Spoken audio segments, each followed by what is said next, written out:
कोशिश करने वालों की हार नहीं होती। अभी तो जंग है जारी,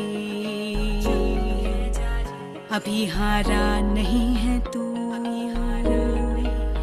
जो सहले तंज सारे ऐसा बेचारा नहीं है तू। अभी तो जंग है जारी, अभी हारा नहीं तू, जो सहले तंज सारे ऐसा बेचारा नहीं तू। भरोसा रख खुदा पे और अपने हौसलों पे, तुझे तो चांद बनना है कोई तारा नहीं तू। करेंगे वो जो करना है, जो चाहेंगे वो होगा, ये अब तू ठान ले, तकदीर से भी बोल के रख। कसौटी वक्त की है, हौसलों को तोल के रख, जोड़ना है तुझे ऊंचा, परों को खोल के रख। कसौटी वक्त की है, हौसलों को तोल के रख, जोड़ना है तुझे ऊंचा, परों को खोल के रख। हिवाळा हा ऋतू म्हणजे आपण म्हणतो हेमंत ऋतू, की त्यामध्ये आपण ती ऋतुचर्या फॉलो करायची असते. म्हणजे आता ह्या वेळेला कसं असतं, चंद्राचं बळ वाढलेलं असतं, त्यामुळे पोषणाचा काळ इथे सुरू झाला. म्हणजे ज्यांना वजन वाढवायचं आहे, त्वचा चांगली करायची आहे, हेअरफॉल थांबवायचा आहे, या सगळ्यांसाठी हा ऋतू बेस्ट आहे, योग्य काळजी घेतली तर. एक्झॅक्टली. हिवाळ्यामध्ये वात वाढल्यामुळे त्वचा काळवंटे कधी कधी. म्हणजे हिवाळ्यामध्ये जसं त्वचेला पोषण दिलं तर ती छान पण होते, जर लक्ष नाही दिलं तर ती त्वचा काळवंटे. म्हणजे त्वचेवरती काळे डाग येणं. बरेच पेशंट येऊन सांगतात की हिवाळा सुरू झाला की सर्दी खोकला हमखास होणार. या ऋतूमध्ये घेणं अत्यंत महत्वाचं आहे की त्यांनी आपल्याला पिण्यासाठी गरम पाणी आणि आंघोळीसाठी कोमट पाणी. येस, बरोबर. अभ्यंग करणं किती गरजेचं आहे, खूपच महत्त्वाचं. आणि या ऋतूमध्ये आय थिंक हे करायला हवं, अगदी दररोज करायला हवं. नमस्कार मंडळी, चारची कॉफी स्मिता बरोबर. या सकारात्मक किंवा योग्य बदल जर घडवून आणायचं असेल तर त्यासाठी हिवाळा हा ऋतू अतिशय योग्य ठरू शकतो, जर का आपण त्याची काळजी घेतली तर. पण मग या हिवाळ्यामध्ये आपल्या शरीराची किंवा आपल्या त्वचेची काळजी कशी घ्यायची? ओठ फाटले असतील किंवा मग तळव्यांना भेगा पडल्या असतील किंवा हात खूप वृक्ष होत असतील, तर मग अशा वेळेला काय करायचं? किंवा आतून सुद्धा आपण नरिश्ड कसं राहायचं, हे सगळं आयुर्वेदामध्ये खूप छान लिहिलेलं आहे आणि खूप छान सांगितलेलं आहे. पण चॅनल सबस्क्राईब करा बरं पटकन, आणि बेल आयकॉनचं बटनही हिट करा, म्हणजे एक्झॅक्टली कुठल्या वेळेला मी व्हिडिओ अपलोड करते हे सुद्धा तुम्हाला कळेल. मानसी, तुझं खूप खूप खूप मनापासून स्वागत, आणि पुन्हा एकदा या नवीन सिरीजमध्ये तू येण्यासाठी किंवा की मला पण खूप छान वाटतं की आपल्या ज्या चर्चा होतात ना, त्यातनं जो सारांश पुढे निघतो ना, जी समरी असते ती खूप छान असते, आणि गोल्डन टिपचं आकर्षण सगळ्यांना असतं. बरोबर. पूर्ण एपिसोडच्या शेवटी गोल्डन टिप काय असणार आहे हा खूप, म्हणजे मी सुद्धा उत्सुक असते खरं सांगायला गेलं काय आहे. बरोबर. आजचा विषय पण खूप महत्वाचा आहे, कारण आता हिवाळा सुरू झालेला आहे, आणि हिवाळ्यामध्ये आपल्या शरीराची आणि त्वचेची काळजी कशी घ्यायची हे यावेळेला असं वाटलं की मी सांगण्यापेक्षा हे तुझ्या तोंडून जर का कळलं सबस्क्रायबर्सला तर ते जास्त ऑथेंटिक असेल. आणि म्हणून मग मी म्हटलं की पहिला विषय आपण हाच घेऊया. ओके. की हिवाळ्यामध्ये सर्वप्रथम आपण आपल्या शरीराची आतून कशी काळजी घेतली पाहिजे, आणि मग त्यानंतर त्वचेची काळजी कशी घेतली पाहिजे. हिवाळा हा ऋतू म्हणजे आपण म्हणतो हेमंत ऋतू, की त्यामध्ये आपण ती ऋतुचर्या फॉलो करायची असते. म्हणजे आता ह्या वेळेला कसं असतं, चंद्राचं बळ वाढलेलं असतं, त्यामुळे पोषणाचा काळ इथे सुरू झाला. म्हणजे ज्यांना वजन वाढवायचं आहे, त्वचा चांगली करायची आहे, हेअरफॉल थांबवायचा आहे, या सगळ्यांसाठी हा ऋतू बेस्ट आहे, योग्य काळजी घेतली तर. एक्झॅक्टली.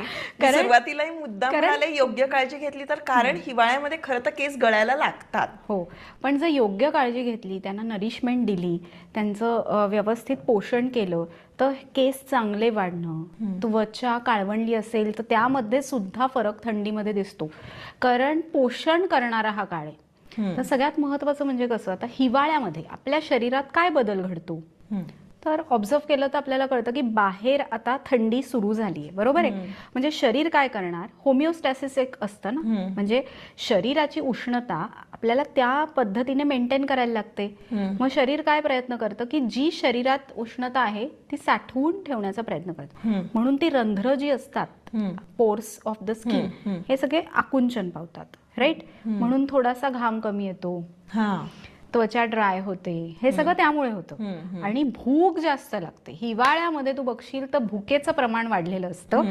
कारण का, जेवढं अन्न आपण सेवन करू त्यांनी आपल्या शरीराला एक ऊर्जा मिळत असते. आपण का अन्न सेवन करतो, कारण त्यांनी ऊर्जा मिळते. तर बघ, हिवाळ्यामध्ये एकतर आपलं पचन खूप चांगलं होऊ शकतं, त्वचा ड्रायनेस असते. म्हणजे का, कारण ती कोरडी पडते, कारण रंध्र बारीक होतात.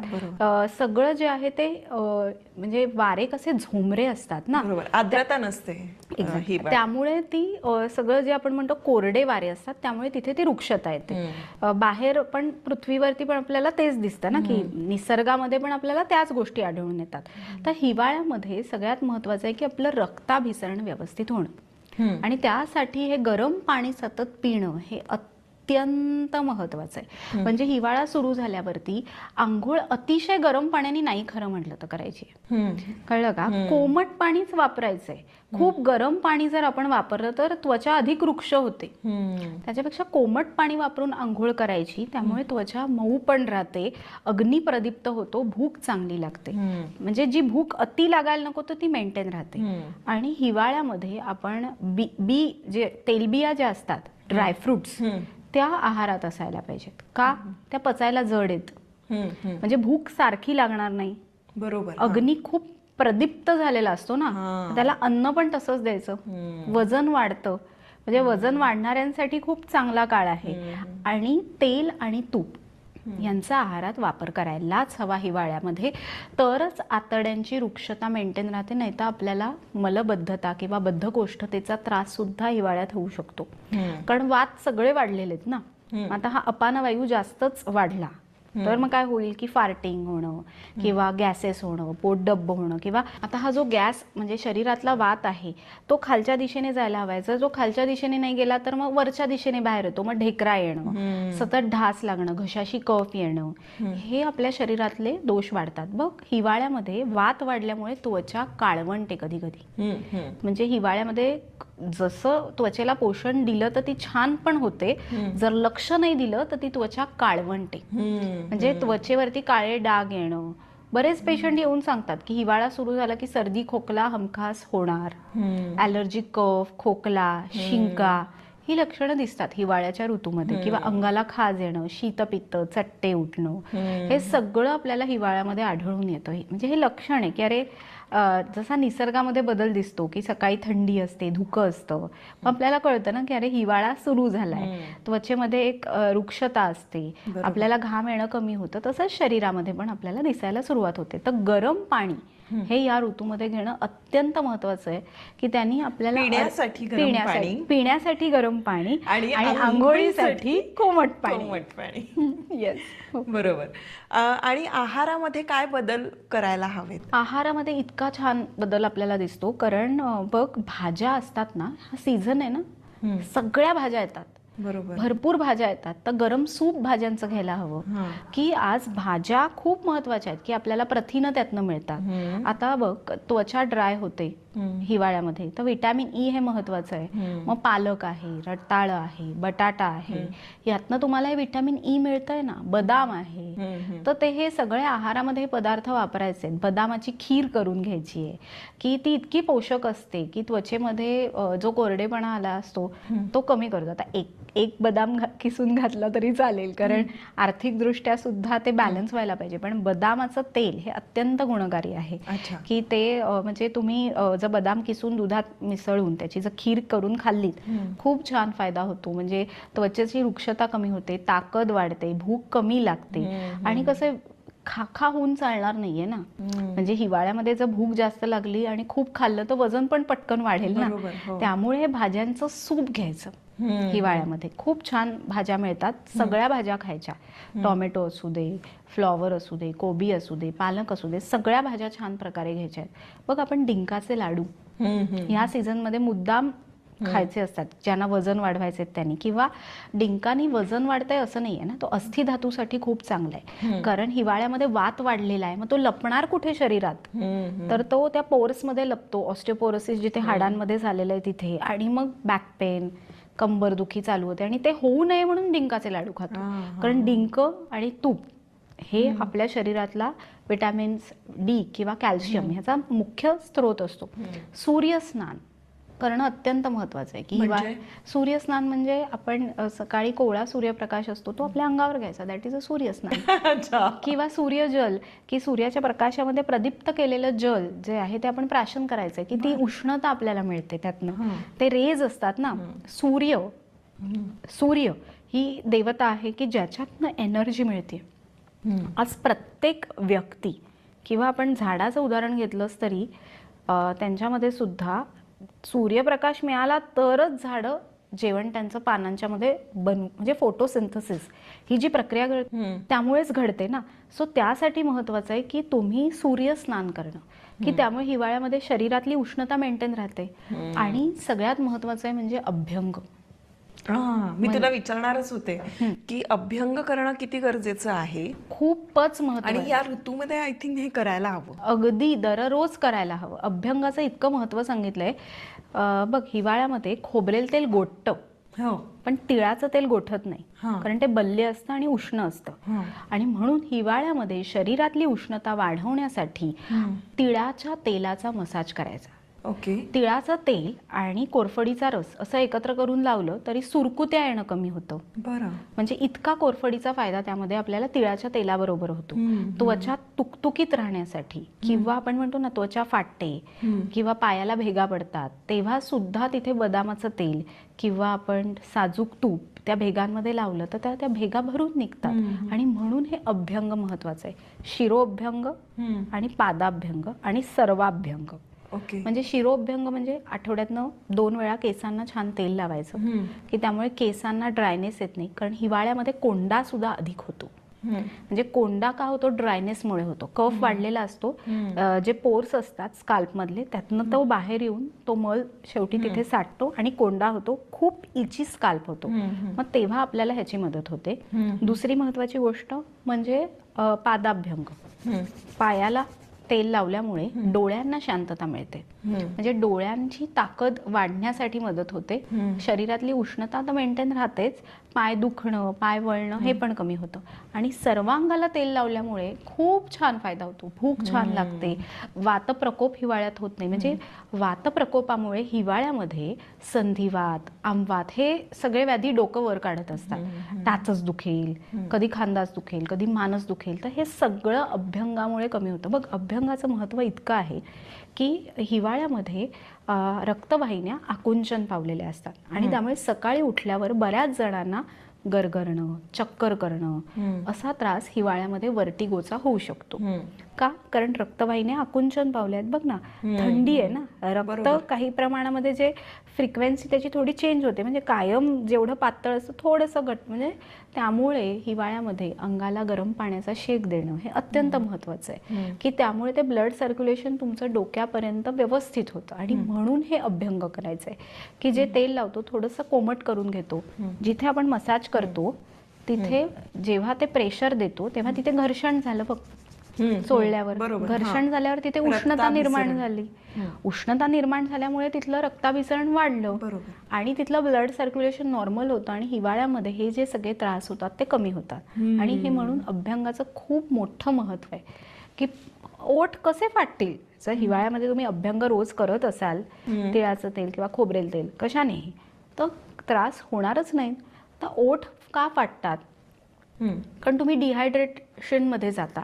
मला ऍक्च्युली हे पण विचारायचं आहे, कारण हिवाळ्यामध्ये मोस्टली काय होतं, नाक कोरडं पडतं किंवा मग घसा कोरडा पडतो. बरोबर. सर्दी होतेच असं नाही, पण तो घसा सतत खवखवत राहतो किंवा तिथं खूप कोरडेपणा येतो आणि ना उष्ण वाटतं, कारण आपण पाणी फार पिऊ शकत नाही हिवाळ्यामध्ये. मग अशा वेळेला तू काय सांगशील?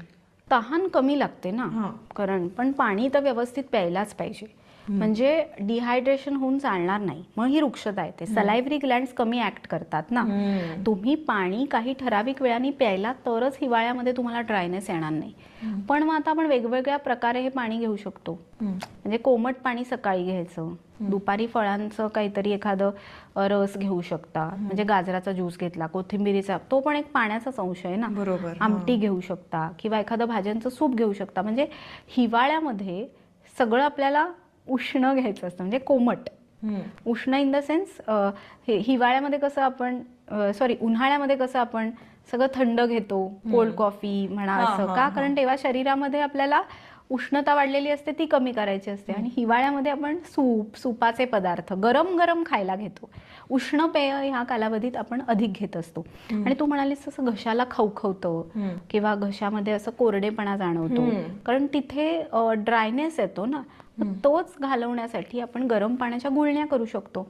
गरम पाण्यामध्ये हळद आणि मीठ असं घालून जर गुळण्या केल्या तर थ्रोट इरिटेशन पण होत नाही. आणि ह्याच्यासाठीच मधाचा उपयोग होतो. साधं म्हणजे साध्या पाण्यामध्ये जरी मध घेतला तरी इथे जो चिकटा असतो ना कफाचा, तो कमी होतो आपोआप. आणि हिवाळ्यामध्ये बघ कसं असतं की आपले ओठ जेव्हा फाटतात तेव्हा क्रॅक्स जातात, काळे डाग येतात. साधं मध जो आहे, मध तो ओठांना लावून ठेवला तरी सुद्धा तुमचे ओठ फाटणार नाहीत किंवा ते काळवणार नाहीत. साजूक तूप तर प्रत्येकाला माहितीये. हो, साजूक तूप तर म्हणजे प्रत्येक जणच लावतो आणि त्याचा उत्तम फायदा होतोच त्यातनं.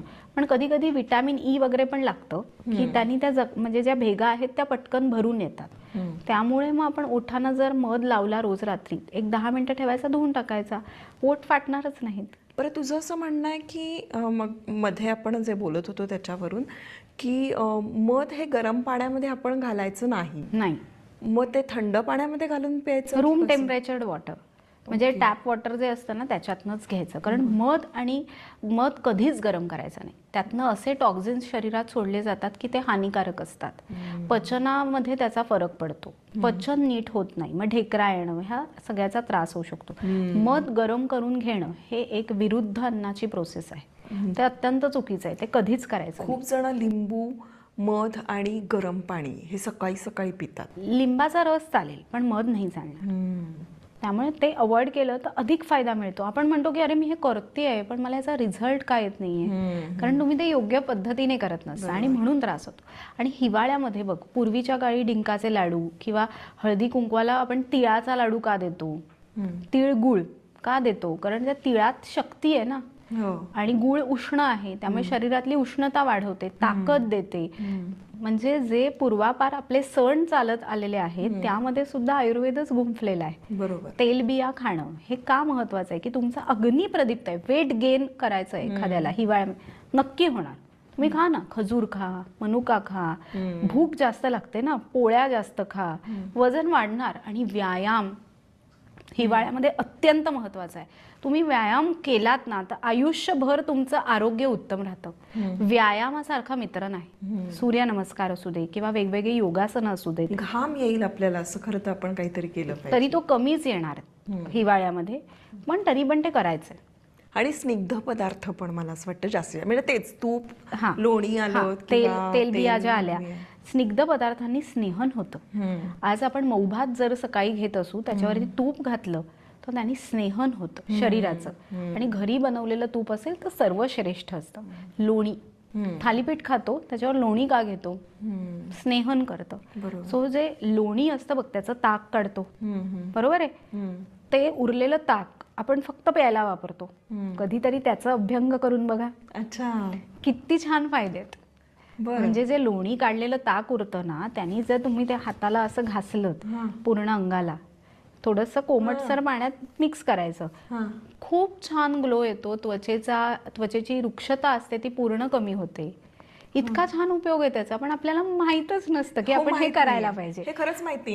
म्हणूनच अभ्यंग घरच्या घरी आपण कसा करायचा हे मी तुला विचारणारच होते की योग्य पद्धत काय आहे. बघ, अभ्यंग करायचं असेल तर तिळाचं तेल किंवा खोबऱ्याचं तेल थोडंसं गरम करून घ्यायचं आणि ते पूर्ण अंगाला लावायचं. आणि दिशा कशी हवी मसाज करताना, हृदयाच्या दिशेने. ओके, म्हणजे वरच्या दिशेने मसाज करायचा 10 ते 15 मिनिटं. आणि जोरजोरात नाही करायचं, ते असं हलक्या हाताने जिरवत जायचं. त्याचा इफेक्ट खूप छान येतो. कसं असतं, स्पर्श चिकित्सा त्यातनं घडते. तुमचा तुमच्या स्वतःशी संवाद होतो आणि इतकं छान आणि फ्रेश वाटतं. स्किन तर चांगली राहते, सुरकुत्या पण येत नाहीत. म्हणजे कोरफडीचा जेल आपण का लावतो, तर त्यांनी सुरकुत्या कमी होतात. घरी दारात कोरफड असते, पण ती काढून ती लावायला वेळ होत नाही, की थंडीमध्ये ते जरूर लावा. त्वचेचा ग्लो मेंटेन राहील.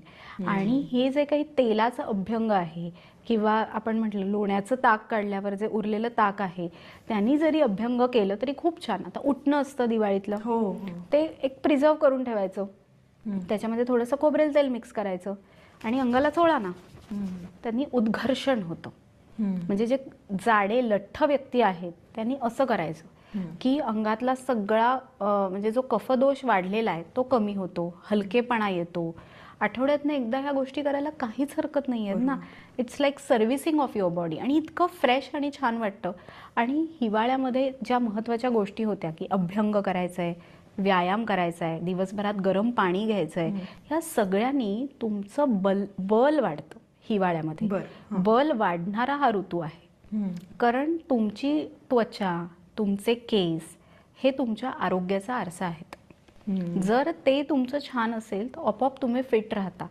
किंवा तुमचं पचन, हिवाळ्यामध्ये जाठराग्नी वाढलेला असतो, खूप भूक लागते, मग त्यावेळी आपल्याला तेलबिया किंवा हे जे अन्न आपण सेवन करतो त्यावरती आपल्याला खूप लक्ष ठेवायला हवं. की आहारामध्ये भाज्या घेणं.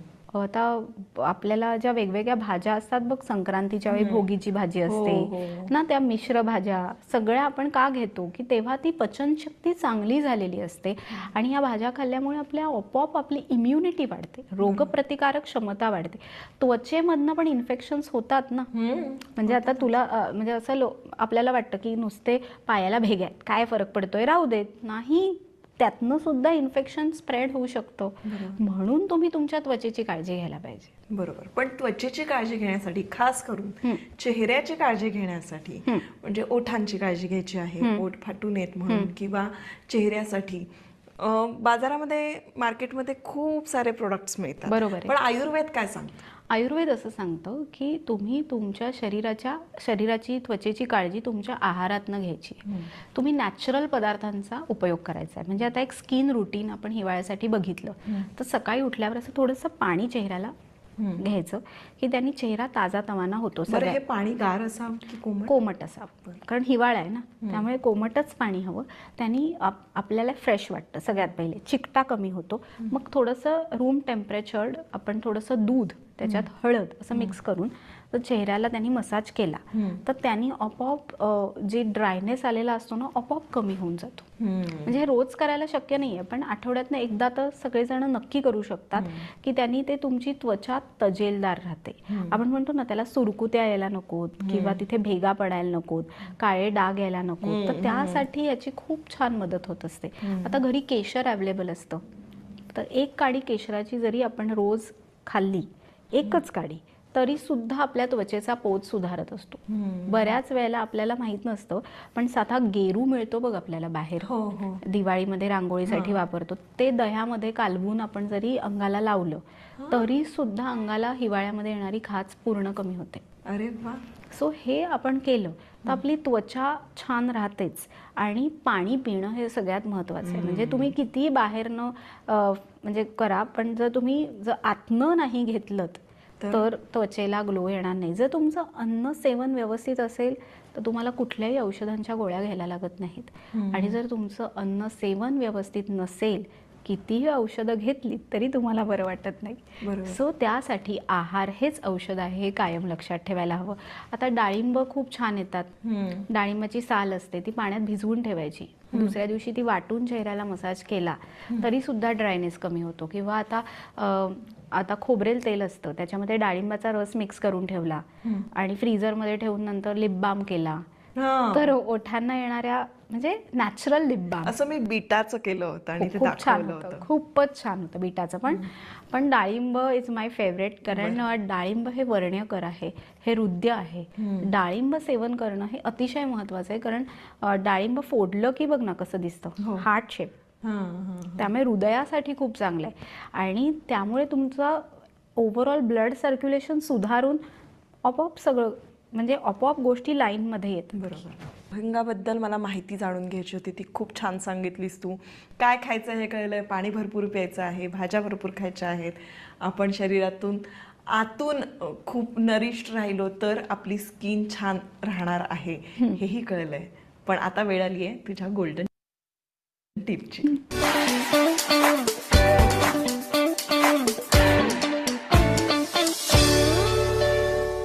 आता हिवाळ्यामध्ये आपल्या शरीरामध्ये आपल्याला उष्णता मेंटेन करायची असते, बरोबर आहे. आणि त्यासाठी रोज रात्री झोपताना काळे तीळ आणि सुकं खोबरं खायचंय. काळे तीळ आणि सुकं खोबरं. बघ, त्यातनं तुम्हाला स्नेहन पण मिळणार आहे. कारण खोबऱ्यामध्ये, सुक्या खोबऱ्यामध्ये पण तेलाचा अंश असतो आणि तिळामध्ये पण खोबऱ्याचा अंश असतो. काळे तीळ हे खूप बल्य आहेत, आपली इम्युनिटी स्ट्रॉंग करतात, आपल्याला ताकद देतात. एक तर स्नेहन पण होतं आणि मुळात तर आपल्या शरीरातली रुक्षता कमी करायला दोन्ही गोष्टी मदत करतात. आणि त्याच्याबरोबर काय घ्यायचं असतं तर गरम पाणी. म्हणजे तिसरा फायदा काय, पचन पण सुधारलं. तर हिवाळ्यामध्ये आवर्जून तुम्ही हे करा आणि बघा की तुमच्या त्वचेमध्ये काय फरक झाला. पण हे काळे तीळ आणि सुकं खोबरं चिमूटभर घ्यायचं, रात्री झोपताना घ्यायचं. म्हणजे किसलेलं खोबरं आणि तीळ तीळ कच्चे हा. 3 ते 4 दाणेच घ्यायचे. एक सुपारीसारखं भाजून दोन्ही रेडी करून ठेवायचं. अच्छा, कळलं. म्हणजे रोज कसं वेगवेगळं शोधणार ना, म्हणजे थोडंसं सुपारीसारखं खायचं. ओके. त्याच्यावरती गरम पाणी प्यायचं. बर, खूप छान रिझल्ट आहेत.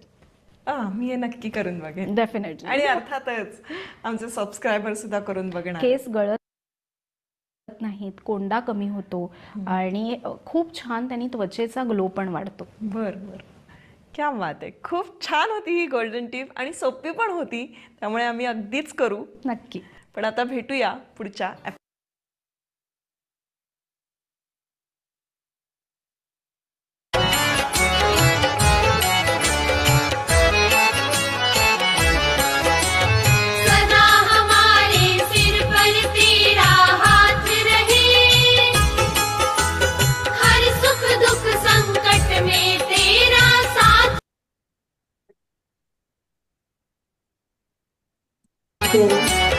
खुशियों का हो जीवन में आयाम प्रभु,